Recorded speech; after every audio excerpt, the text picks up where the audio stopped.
الاهلي مش هيلعب نهائي افريقيا السنه دي.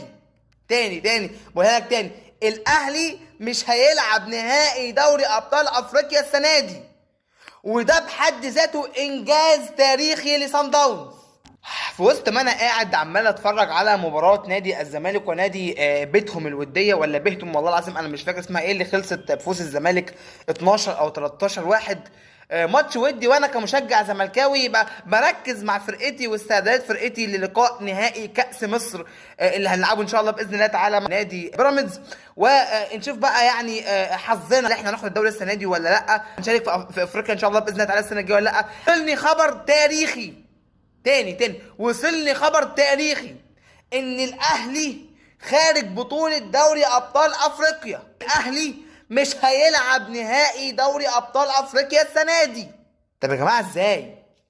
الاهلي اللي من 2017 لحد 2025 الاهلي ما خرجش من فاينل افريقيا غير مرتين، مرة 2019 ومرة 2025، والمرتين عن طريق مان يونايتد سان داونز. أصبح سان داونز هو قاهر الأهلي، أصبح سان داونز هو القاضي على الأهلي.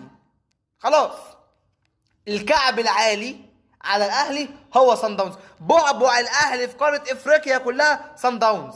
يا جماعة لو سان داونز ما خدش بطولة افريقيا السنة دي والمعجزة حصلت وبيراميدز وصل للنهائي او اورلاندو وصل وسان داونز خسر البطولة، يا جماعة ادوا سان داونز البطولة بقى خلاص. سان داونز السنة دي انه خرج الاهلي من سيمي فاينال افريقيا اصلا. طبعا بعد توفيق ربنا سبحانه وتعالى خد سبب في الاهلي ان الاهلي ما يلعبش نهائي افريقيا السنة دي، ان احنا السنة دي مش هنشوف نهائي افريقيا وجماهير الاهلي قسم الاهلي افريقيا اللي اصبحت عند الاهلي والاهلاوية بطولة مكتسبة.